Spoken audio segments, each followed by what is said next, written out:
പെട്ടെന്നുണ്ടായ പ്രതികരണത്തിൽ ഒരടി കൊടുത്തു. അത് വലിയൊരു കാര്യമായിട്ട് കേരളം ആഘോഷിക്കേണ്ട കാര്യമില്ല. സാധുവായ മനുഷ്യരോട് അവമര്യാദയായിട്ട് പെരുമാറിയെന്ന് പറഞ്ഞ രീതിയിൽ വ്യാപകമായിട്ട് പ്രചരിപ്പിക്കും. സത്യാവസ്ഥ ആർക്കും മനസ്സിലാവുന്നില്ല. അതിനകത്ത് പ്രകോപനപരമായിട്ടുള്ള സമീപനം ആ സ്ത്രീയുടെ ഭാഗത്തു നിന്നുണ്ടാകുന്നതായിട്ട് വളരെ വ്യക്തമായിട്ട് കാണാൻ പറ്റും. ഈ പോലീസ് ഉദ്യോഗസ്ഥൻ നെഞ്ചിൽ പിടിച്ചിങ്ങനെ തള്ളി രണ്ട് കൈ കൊണ്ട് തള്ളുന്നതാണ് കാണുന്നത് നമ്മൾ. അപ്പോഴാണ് അദ്ദേഹം ഒരു അടി കൊടുക്കുന്നത്. പ്രതാപചന്ദ്രൻ എന്ന പേരുണ്ടായിരുന്ന ആ ഉദ്യോഗസ്ഥനെ സർക്കാർ സസ്പെൻഡ് ചെയ്ത് നിർത്തിയിരിക്കുകയാണ്. ഈ പോലീസ് ഉദ്യോഗസ്ഥന്മാരുടെ ഒരു മനോവീര്യം തകർക്കുന്ന ഒരു നടപടിയായിട്ടേ എനിക്കത് കാണാൻ പറ്റുന്നുള്ളൂ. നമസ്കാരം. കഴിഞ്ഞ ദിവസങ്ങളിൽ എറണാകുളം നോർത്ത് പോലീസ് സ്റ്റേഷനിലെ ഒരു ഗർഭിണിയെ SHO മർദ്ദിച്ചു എന്ന് പറഞ്ഞിട്ട് വ്യാപകമായിട്ട് സോഷ്യൽ മീഡിയയിൽ പ്രചരിക്കുന്ന ഒരു ദൃശ്യങ്ങൾ കാണുന്നതിനിടയായി. അതുപോലെ തന്നെ സോഷ്യൽ മീഡിയയിൽ പോലീസിനെതിരെ വളരെ വ്യാപകമായിട്ടുള്ള വിമർശനങ്ങളും ഒക്കെ ഉയരുന്നുണ്ട്. അതിനുപരി ഈ ബന്ധപ്പെട്ട ആ പോലീസ് ഉദ്യോഗസ്ഥനെ, പ്രതാപചന്ദ്രൻ എന്ന പേരുണ്ടായിരുന്ന ആ ഉദ്യോഗസ്ഥനെ സർക്കാർ സസ്പെൻഡ് ചെയ്ത് നിർത്തിയിരിക്കുകയാണ്. അതിൻ്റെ പശ്ചാത്തലത്തിൽ നമ്മൾ കാര്യങ്ങളെക്കുറിച്ച് നോക്കുമ്പോൾ ഈ വീഡിയോയിൽ കാണുന്ന ദൃശ്യങ്ങൾ ആദ്യം മുതൽ ഒന്ന് നോക്കിക്കഴിഞ്ഞാൽ അതിനകത്ത് പ്രകോപനപരമായിട്ടുള്ള സമീപനം ആ സ്ത്രീയുടെ ഭാഗത്തു നിന്നുണ്ടാകുന്നതായിട്ട് വളരെ വ്യക്തമായിട്ട് കാണാൻ പറ്റും. സ്ത്രീ രണ്ട് കുഞ്ഞുങ്ങളെയും എടുത്തുകൊണ്ട് പോലീസ് സ്റ്റേഷനിലേക്ക് ഇടിച്ചു കയറി വരുന്നതും അവിടെ കിടന്ന് ബഹളം ഉണ്ടാക്കുന്നതും പിന്നീട് ഈ SHOയുടെ നെഞ്ചിൽ രണ്ട് കൈയും പിടിച്ചുകൊണ്ട് തള്ളി മാറ്റുന്നതും ബലമായിട്ട് തള്ളി മാറ്റുന്നതുമൊക്കെയാണ് നമുക്ക് കാണാൻ സാധിക്കുന്നത്. സാധാരണഗതിയിൽ ഇപ്പോൾ നമ്മളുടെ വീട്ടിലോ അല്ലെങ്കിൽ നമ്മളുടെ ജോലി സ്ഥലത്തോ ഒരാൾ അതിക്രമിച്ച് കയറി വന്ന അത്തരത്തിൽ നമ്മളോട് മോശമായിട്ട് പെരുമാറുമ്പോൾ ഉണ്ടാകാവുന്ന സ്വാഭാവികമായ ഒരു പ്രതികരണം എന്ന രീതിയിൽ ഞാനത് കാണുന്നുള്ളൂ. കാരണം ഒരു പോലീസ് ഉദ്യോഗസ്ഥൻ്റെ, ആ സ്റ്റേഷനിലെ ഏറ്റവും മുതിർന്ന പോലീസ് ഉദ്യോഗസ്ഥൻ്റെ നെഞ്ചിൽ പിടിച്ച് തള്ളി ആക്രോശിക്കുന്ന ഒരു സംഭവം ഉണ്ടായിക്കഴിഞ്ഞാൽ സ്വാഭാവികമായിട്ടും ഉണ്ടാകാവുന്ന ഒരു പ്രതികരണം അങ്ങനെ മാത്രം നമുക്ക് അതേക്കുറിച്ച് പറയാൻ പറ്റുള്ളൂ. കരുതിക്കൂട്ടി അവരെ മർദ്ദിക്കണമെന്നോ അല്ലെങ്കിൽ ആക്രമിക്കണമെന്നോ ഒരു ഉദ്ദേശത്തിൽ ചെയ്തിട്ടുള്ള കാര്യമല്ല അത്. അദ്ദേഹം അനുനയിപ്പിച്ച് വിടുന്നതിന് വേണ്ടി ശ്രമിക്കുന്ന സമയത്താണ് പെട്ടെന്ന് അവർ തിരിഞ്ഞിട്ട് ഈ പോലീസ് ഉദ്യോഗസ്ഥൻ നെഞ്ചിൽ പിടിച്ചിങ്ങനെ തള്ളി രണ്ട് കൈ കൊണ്ട് തള്ളുന്നതാണ് കാണുന്നത് നമ്മൾ. അപ്പോഴാണ് അദ്ദേഹം ഒരു അടി കൊടുക്കുന്നത്. അപ്പോൾ തന്നെ മറ്റു ഉദ്യോഗസ്ഥന്മാർ വന്ന് അദ്ദേഹത്തെ അവിടെ നിന്ന് മാറ്റുന്നുമുണ്ട്, ഇവരെ ഇങ്ങോട്ട് മാറ്റുന്നുണ്ട്. ഇതൊക്കെ നമ്മൾ വളരെ വ്യക്തമായിട്ട് കണ്ടതാണ്. അപ്പോൾ ഇതിൽ നിന്ന് നമുക്ക് മനസ്സിലാക്കുന്നൊരു കാര്യം, ഇപ്പം നിലവിലുണ്ടാകുന്ന ഈ വിമർശനങ്ങളും അതുപോലെ തന്നെ ആ പോലീസ് ഉദ്യോഗസ്ഥനെടുത്തേക്കുന്ന നടപടികളൊക്കെ ഉണ്ടാക്കാവുന്ന ഒരു ഭവിഷ്യത്ത് എന്ന് പറഞ്ഞാൽ ഈ പോലീസ് ഉദ്യോഗസ്ഥന്മാരുടെ ഒരു മനോവീര്യം തകർക്കുന്ന ഒരു നടപടിയായിട്ടേ എനിക്കത് കാണാൻ പറ്റുന്നുള്ളൂ. ആരും പോലീസ് സ്റ്റേഷനിൽ ചെന്നിട്ട്, ഞാനുമൊക്കെ ധാരാളം പല കാര്യങ്ങൾക്ക് പോകാറുണ്ട്, ഞാനുമായിട്ട് ബന്ധപ്പെടുന്ന ആളുകൾ പോകാറുണ്ട്, നിങ്ങളിൽ പല ആളുകളും പോകാറുണ്ട്. പൊതുവേ പോലീസ് സ്റ്റേഷനിൽ പോയി കഴിഞ്ഞാൽ അത്ര മോശമായ പെരുമാറ്റം ഉണ്ടാകുന്നതായിട്ട് എനിക്ക് തോന്നിയിട്ടില്ല, എനിക്കും ഉണ്ടായിട്ടില്ല, ഞാനുമായിട്ട് ബന്ധപ്പെടുന്ന ആളുകൾക്കും ഉണ്ടായിട്ടില്ല. കാര്യങ്ങൾ പോയി കൃത്യമായിട്ട് പറഞ്ഞാൽ കൃത്യമായ രീതിക്ക് ചെയ്യുന്ന ഒരു സമീപനമാണ് നിലവിലുള്ള പോലീസ് ഉദ്യോഗസ്ഥന്മാരുടെ സൈഡിൽ നിന്നുണ്ടാകുന്നത്. പിന്നെ പ്രകോപനപരമായിട്ടുള്ള കാര്യങ്ങൾ അത് എവിടെ, അപ്പോൾ നമ്മളെ വീട്ടിലാണെങ്കിൽ ശരി, നമ്മളെ ജോലി സ്ഥലത്താണെങ്കിൽ ശരി, ഓഫീസിലാണെങ്കിൽ ശരി, അത് പോലീസ് സ്റ്റേഷനാണെങ്കിൽ ശരി, ആരെങ്കിലും ചെന്നിട്ട് ആ തരത്തിലുള്ള പെരുമാറ്റം നടത്തി കഴിഞ്ഞാൽ സ്വാഭാവികമായിട്ടും അവരുടെ സൈഡിൽ നിന്നൊരു പ്രതികരണം ഉണ്ടാവും. അപ്പോൾ നിങ്ങളാണെങ്കിലും ഇത് തന്നെ ഉണ്ടാകാൻ സാധ്യതയുള്ളൂ മിക്കവാറും. നിങ്ങളുടെ വീട്ടിലൊരാൾ ആൾ വന്ന് കയറിയിട്ട് നിങ്ങളുടെ നെഞ്ചെ പിടിച്ച് തള്ളിക്കഴിഞ്ഞാൽ നിങ്ങൾ എന്ത് ചെയ്യുമെന്ന് നിങ്ങൾ ആലോചിച്ചാൽ മതി. അപ്പോൾ അദ്ദേഹം അത്രയും കീഴുദ്യോഗസ്ഥന്മാർ നോക്കിയിരിക്കെ ആ ഒരു മേലുദ്യോഗസ്ഥനോട് വളരെ അപമര്യാദയായിട്ട് മോശമായിട്ട് പെരുമാറുമ്പോൾ ആ കീഴുദ്യോഗസ്ഥന്മാർ ആ കാര്യത്തിലൊരു പ്രതികരണം മേലുദ്യോഗസ്ഥൻ്റെ സൈഡിൽ നിന്ന് ഉണ്ടായില്ല എന്നുണ്ടെങ്കിൽ അവരുടെ തന്നെ മനോഭാരം കിട്ടുപോകും. ഇനിയിപ്പോൾ വരാൻ പോകുന്ന കാര്യം, പോലീസുകാർ ഇത്തരം വിഷയങ്ങൾ കൊണ്ടുമ്പോൾ കൈകെട്ടി നിൽക്കുമ്പോൾ ഇതിൻ്റെ ഭവിഷ്യത്ത് അനുഭവിക്കേണ്ട ഞാനും നിങ്ങളെ പോലുള്ള ആളുകൾക്ക് തന്നെയാണ്. കാരണം ആർക്കും എന്തും ചെയ്യാമെന്നുള്ള അവസ്ഥയിലേക്ക് കാര്യങ്ങൾ മാറിക്കഴിഞ്ഞു. ഇപ്പോൾ പോലീസ് ഉദ്യോഗസ്ഥർ ഇപ്പോൾ റോഡിൽ വെച്ചാണെങ്കിൽ രണ്ടുപേരും ആക്രമണം നടത്തി കഴിഞ്ഞിട്ട് ഒരുത്തരെ പിടിച്ചു മാറ്റുന്നതിനോ അല്ലെങ്കിൽ ചില സമയത്ത് ചിലപ്പോൾ ബലം പ്രയോഗിക്കേണ്ട സാഹചര്യം ഉണ്ടാകാറുണ്ട്.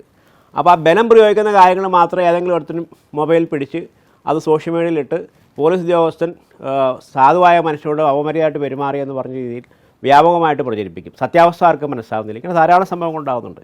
ഇപ്പോൾ വളരെ ചുരുക്കം എൻ്റെ ഓഫീസിലൂടെ ജോസ് സെക്ഷൻ നേരെ സൗത്ത് റെയിൽവേ സ്റ്റേഷനിലേക്ക് പോകുന്ന ആ ഭാഗത്ത് ആ മെട്രോ പില്ലറുടെ സൈഡിൽ രണ്ട് വശത്തും ഈ നോർത്ത് ഇന്ത്യ എന്ന് പറയുന്ന പ്രോസ്റ്റിറ്റ്യൂട്ട്സ് ഇങ്ങനെ നിരന്ന് നിൽക്കുന്ന കാണാൻ പറ്റും. കാമാത്തിപുരത്തേക്കൊന്നും നമ്മൾ പോകേണ്ട ആവശ്യമില്ല. അപ്പോൾ ഞാനുമായിട്ട് പരിചയമുള്ള പോലീസ് ഉദ്യോഗസ്ഥരുടെ കാര്യങ്ങൾ സംസാരിക്കാറുണ്ട്, വിളിച്ച് പറയാറുണ്ട്. പക്ഷെ അവർ പറയുന്നത് ഞങ്ങളവിടെ പോയി എന്തെങ്കിലും ചെയ്ത് കഴിഞ്ഞാൽ അപ്പം തന്നെ അത് സോഷ്യൽ മീഡിയയിൽ കയറി വരും. പിന്നെ ഞങ്ങളെന്ത് ചെയ്യാൻ പറ്റും? മുൻകാലങ്ങളിലൊക്കെ പോലീസുകാരുടെ വണ്ടി പോയാൽ മതിയായിരുന്നു, ഇവരൊക്കെ ഓടി രക്ഷപ്പെടുന്നത് കാണാൻ പറ്റുമായിരുന്നു. ഇത്തരം ആൾക്കാർ സൗത്ത് സൈഡിലും മറ്റുമൊക്കെ നിൽക്കുന്നത്. ഇപ്പോൾ ആ കാലങ്ങളൊക്കെ മാറിക്കഴിഞ്ഞു. കാരണം സോഷ്യൽ മീഡിയയുടെ ഒരു അതിപ്രസരവും അതുപോലെ തന്നെ അതിൽ ഏതെങ്കിലും തരത്തിൽ ആരെങ്കിലും മോശക്കാരനാക്കാൻ പറ്റുമോ എന്നുള്ള ഒരു കാര്യം നോക്കി നടക്കുന്ന ധാരാളം ആൾക്കാരെ നമുക്ക് കാണാൻ പറ്റും. അപ്പോൾ ഈ ഒരു സംഭവം ആ രീതിയിലേക്ക് നമ്മുടെ ആളുകളുടെ സുരക്ഷയെ വളരെ ഗുരുതരമായിട്ട് ബാധിക്കും എന്നുള്ളതാണ് എനിക്ക് ഈ കാര്യത്തിൽ പറയാനുള്ളത്.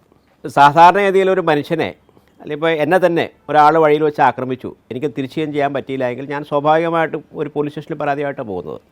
പോലീസ് സ്റ്റേഷനിൽ പരാതി പോയി കഴിഞ്ഞാൽ അയാൾക്കെതിരെ എഫ്ഐആർ ഇട്ടു, കോടതിയിലേക്ക് ഫയൽ റിപ്പോർട്ട് കൊടുത്തു, അയാൾക്ക് കോടതി കയറി നടക്കുന്നത് കണ്ട് ഇരിക്കാനല്ല എൻ്റെ പെട്ടെന്നുള്ള ആഗ്രഹം. എന്നെ ആക്രമിച്ച ആൾക്ക് 2 ഒരെണ്ണം കിട്ടണം എന്നുള്ളതാണ്.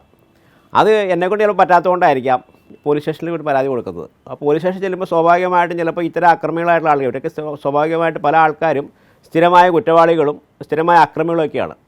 അത്തരം ആളുകളെ ഈ പറഞ്ഞ ബന്ധപ്പെട്ട പോലീസ് ഉദ്യോഗസ്ഥന്മാർ 2 അടി കൊടുക്കുന്നതിൽ തെറ്റില്ല എന്നാണ് എൻ്റെ പക്ഷം. കാരണം അവർക്ക് ഈ ക്രിമിനൽസിന് ആകെ പേടിയുള്ള ഒരേ ഒരു വിഭാഗം പോലീസ് മാത്രമേ ഉള്ളൂ, ബാക്കി ആരെയും അവർക്ക് പേടിയില്ല. അപ്പോൾ ഞാൻ എനിക്കറിയാവുന്ന പല കേസുകളിലും ഈ ക്രിമിനൽസ് ആയിട്ടുള്ള ആളുകൾ പറയുന്നത് അവരുടെ കയ്യിൽ പെട്ട് കഴിഞ്ഞിട്ടുണ്ടെങ്കിൽ അവർ നന്നായിട്ട് ഇടിക്കും, ചവിട്ടിക്കൂട്ടും എന്നൊക്കെ അവർ പറയാറുണ്ട്. നമ്മൾ സാധാരണക്കാരെ കൊണ്ട് ചെയ്യാൻ പറ്റാത്ത കാര്യമാണ് ഇത്തരം കാര്യങ്ങളിൽ ഇത്തരം ക്രിമിനൽസിനെ പോലീസ് കൈകാര്യം ചെയ്യുന്നത്.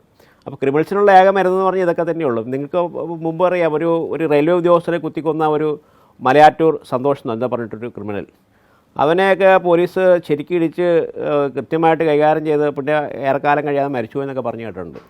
കാരണം വെച്ചാൽ അത്തരം ആളുകളെ സൊസൈറ്റിക്ക് തന്നെ ദോഷകരമായിട്ട് ജീവിക്കുന്ന ആൾക്കാരാണ്. അപ്പോൾ അത്തരം ആളുകളെ എതിരെ ഒരു പ്രതിവിധി, സാധാരണക്കാരനൊരു പ്രതിവിധി ഉണ്ടാക്കുകയും അതുപോലെ തന്നെ സാധാരണക്കാരനൊരു സുരക്ഷാബോധം ഉണ്ടാക്കുന്നതൊക്കെ പോലീസിൻ്റെ ശക്തമായ നടപടി കൊണ്ടാണ്. പോലീസ് നിഷ്ക്രിയമായി പോയി കഴിഞ്ഞാൽ നമ്മുടെ സൊസൈറ്റിയിൽ ഉണ്ടാകാൻ പോകുന്ന അഴിഞ്ഞാട്ടവും അതുപോലെ അരക്ഷിതാവസ്ഥയും ഒക്കെ നിങ്ങൾക്ക് ഊഹിച്ചെടുക്കാൻ സാധിക്കുന്ന കാര്യമാണ്. അതുപോലെ തന്നെ നമുക്ക് നമ്മളുടെ വീടുകളിലെ സ്ത്രീകളും കുഞ്ഞുങ്ങളുമൊക്കെ റോഡിൽ സുരക്ഷമായിട്ട് നടക്കുന്നതൊക്കെ ഈ പോലീസിനോടുള്ള ആളുകളുടെ ഭയം കൊണ്ട് തന്നെയാണ്. പോലീസ് എന്തെങ്കിലും പ്രവർത്തനം നടത്തും, അവർ ഇത്തരം അക്രമ പ്രവർത്തികൾ നടത്തി കഴിഞ്ഞാൽ അവർ ചിലപ്പോൾ ശാരീരികമായിട്ട് ഇതിനെ ആക്രമിക്കും എന്നുള്ള ഒരു ബോധ്യം ക്രിമിനൽസിനുള്ളതുകൊണ്ടാണ് ഈ സൊസൈറ്റി ഇങ്ങനെ തന്നെ നിലനിന്ന് പോകുന്നത്. അല്ലാതെ അതിനകത്ത് ഈ മറ്റേ മനുഷ്യാവകാശവും മറ്റു കാര്യങ്ങളൊക്കെ ഒരുപാട് പറഞ്ഞു വരുമ്പോൾ അത് പ്രതികൾക്ക് കിട്ടുന്ന മനുഷ്യാവകാശവും അതുപോലെ മറ്റു കാര്യങ്ങളുമൊക്കെ ഒരുപാട് ആൾക്കാർ ഉയർത്തിപ്പിടിക്കുമ്പോൾ സാധാരണക്കാരൻ്റെ അവകാശങ്ങളാണ് ഇല്ലാതായി പോകുന്നത്. അപ്പോൾ ഈ പൊതുവേ കൃത്യമായ രീതിയിൽ ജീവിക്കുകയും കൃത്യമായ കാര്യങ്ങൾ ഇടപെട്ട് പോകുന്ന ആളുകൾക്ക് പോലീസുകാരെ കൊണ്ട് യാതൊരു ശല്യമില്ല. പക്ഷേ ക്രിമിനൽ മൈൻഡുമായിട്ട് നടക്കുന്ന ആളുകൾ, ക്രിമിനൽ ആക്ടിവിറ്റീസിൽ പെടുന്ന ആളുകൾ, അവരെ പോലീസ് പിടിക്കുമ്പോൾ അവർ ബലപ്രയോഗം നടത്തുകയൊക്കെ ചെയ്യുമ്പോൾ സ്വാഭാവികമായിട്ട് നിയമത്തിൽ തന്നെ പറയുന്ന രീതിയിൽ ആവശ്യമായ ബലപ്രയോഗം പോലീസിന് ആവശ്യമുണ്ടെങ്കിൽ എടുക്കാവുന്നതാണ്. ആ നിയമം തന്നെ അനുശാസിക്കുന്നതാണ്. ആവശ്യമായ ബലപ്രയോഗം വേണ്ടി വന്നാൽ പോലീസിന് സ്വീകരിക്കാവുന്നതാണ്. അപ്പോൾ എന്തു തന്നെയായാലും ഒരു പരാതി നമ്മൾ പോലീസ് സ്റ്റേഷനിൽ കൊണ്ട് കൊടുത്തു കഴിഞ്ഞാൽ പലപ്പോഴും തുടർ നടപടിയിലേക്ക് പോകാതെ തന്നെ ഉടനടി അവിടെ പരിഹാരം കിട്ടും. ഒരു സിനിമയിൽ പറയുന്നത് പോലെ പോലീസ് സ്റ്റേഷൻ തന്നെയാണ് സാധാരണക്കാരൻ്റെ ഒരു കോടതിയും അതുപോലെ തന്നെ ഒരു നീതി കിട്ടുമെന്ന് വിശ്വസിക്കുന്ന ഒരു സ്ഥലമൊക്കെ. അതുകൊണ്ട് പോലീസ് സ്റ്റേഷനിൽ നടക്കുന്ന ഇത് ചെറിയ കാര്യമെന്നേ ഞാൻ പറയുള്ളൂ. ഒരു പോലീസ് ഉദ്യോഗസ്ഥനെ 5 പിടിച്ച് തള്ളിക്കഴിഞ്ഞപ്പോൾ അദ്ദേഹം പെട്ടെന്നുണ്ടായ പ്രതികരണത്തിൽ ഒരടി കൊടുത്തു. അത് വലിയൊരു കാര്യമായിട്ട് കേരളം ആഘോഷിക്കേണ്ട കാര്യമില്ല.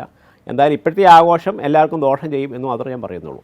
ഞാൻ ഈ പോലീസിൻ്റെ ചില നടപടികളെ സപ്പോർട്ട് ചെയ്ത് പറയുന്നതുകൊണ്ട് ഞാൻ പോലീസ് സ്റ്റേഷനിൽ പോയി കേസ് പിടിക്കുന്നൊരു വക്കീലാണെന്ന് ആരും ധരിക്കണ്ട. ഞാൻ നല്ലൊരു സിവിൽ ലോയറാണ്. അതുകൊണ്ട് എനിക്ക് പോലീസ് സ്റ്റേഷനിൽ പോകേണ്ട കാര്യങ്ങളോ അല്ലെങ്കിൽ അവരുമായിട്ട് ബന്ധപ്പെടുന്ന കാര്യങ്ങളോ ഒന്നുമില്ല. പിന്നെ വേറെ എന്ന് പറഞ്ഞാൽ എൻ്റെ 2 സഹപാഠികൾ പോലീസിലുണ്ടായിരുന്നു. അവർ IPSകാരായിട്ട് റിട്ടയർ ചെയ്തു. ധാരാളം ആളുകൾ പരിചയമുള്ളവരും ഒക്കെ ഉണ്ട്.